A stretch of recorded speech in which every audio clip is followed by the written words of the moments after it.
Bonjour et bienvenue dans le Lab. Pour commencer, je reçois Bruno Bernard. Bonjour. Bonjour. Alors vous êtes le président de NeoWave, vous êtes spécialisé dans l'authentification forte et les transactions sécurisées. Alors pour commencer, pour nos téléspectateurs, c'est quoi l'authentification forte?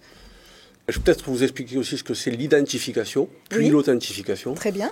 Donc c'est des termes qu'on entend beaucoup parler. Donc l'identification, en fait, c'est lorsqu'on associe en fait un numéro à une personne ou un objet. Donc on identifie la personne ou on identifie l'objet. Lorsqu'on parle d'authentification, c'est plutôt la preuve, Oui. comme quoi la personne, on a bien la personne ou l'objet en face de soi.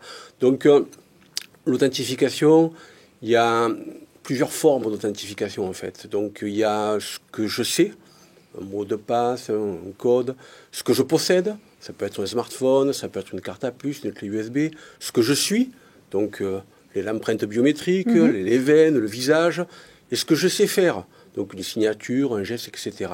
Donc la plupart du temps, l'authentification, on parle d'authentification simple. Vous êtes identifié avec votre login, Oui. et vous êtes authentifié avec votre mot de passe. Donc là, on est sur l'authentification simple. Nous, ce qu'on fait, c'est l'authentification forte. Donc l'authentification forte, c'est deux éléments parmi ce que j'ai cités. Alors comment se présentent vos services? Déjà, à qui vous vous adressez? Voilà, alors nous, on est effectivement spécialisé dans l'authentification forte. On a des produits qui sont des produits à base de carte à puce, donc ce sont des produits pour les entreprises.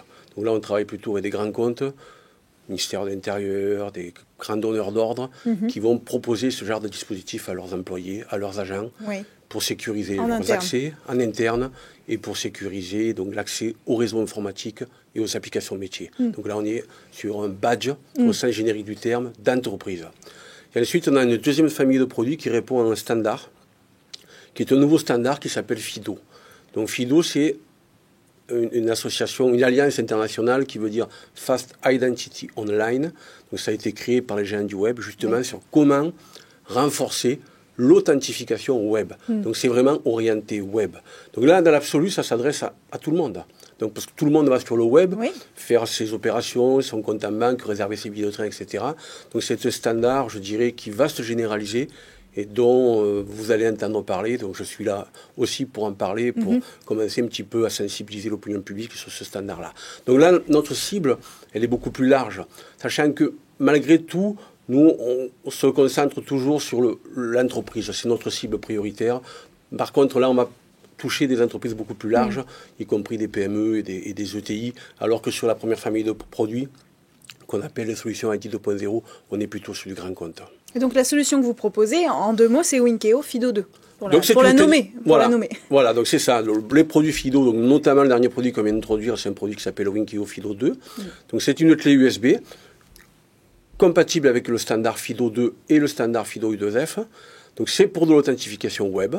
Voilà, donc c'est intégré en natif aujourd'hui chez les principaux fournisseurs de services web, Google, etc. Et le FIDO 2, lui, vient d'être intégré depuis quelques mois par Microsoft. Donc aujourd'hui, la version cloud de Microsoft, qui s'appelle Azure Active Directory et Windows 10, intègre le standard d'authentification FIDO 2.